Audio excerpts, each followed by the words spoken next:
അന്ന് ബീച്ചിൽ വളരെ ചെറിയ രീതിയിൽ ഒരു പാലിയേറ്റീവ് കെയർ അവരെ ഹെൽപ്പ് ചെയ്യുക എന്നൊക്കെയുള്ള രീതിയിൽ തുടങ്ങിയ ഈ സംരംഭം ഇന്ന് മിഡിൽ ഈസ്റ്റിലെ പല കൺട്രീസും കഴിഞ്ഞ് ഇപ്പൊ ലിവർപൂൾ വരെ എത്തി. ബ്രോന്റെ ലൈഫ് എങ്ങനെ ചേഞ്ച് ആയി? നമുക്കിപ്പം ഈ ഒരു റീലോ ഈ ഒരു സാധനങ്ങളോ റിലീസ് ചെയ്യുന്ന സമയത്ത് കൂടിപ്പോയ 30 സെക്കൻഡോ 60 സെക്കൻഡോ ആ റേഞ്ചിലല്ലേ ഇത് ഉണ്ടാവും. പക്ഷെ ഏകദേശം 8 വർഷമായി. 8 വർഷം എന്ന് പറയുമ്പോൾ 3000 ദിവസങ്ങളിൽ ഓരോ ദിവസവും എടുത്ത എഫേർട്ട് ഉണ്ട്.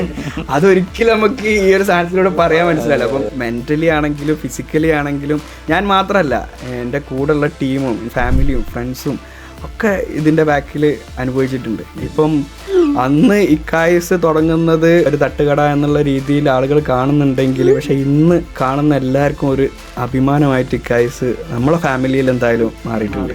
അത്രയും നല്ലൊരു ബ്രാൻഡാക്കിയിട്ട് അതിനെ വളർത്താൻ വേണ്ടി പറ്റിയിട്ടുണ്ട്. അതിൻ്റെ ഉദ്ദേശ ലക്ഷ്യം നല്ലതായതുകൊണ്ടായിരിക്കും അത് ഇപ്പോഴും നമ്മളെ കൊണ്ട് പറ്റുന്ന രീതിയിൽ അത് കണ്ടിന്യൂ ചെയ്ത് പോകുന്നുമുണ്ട്.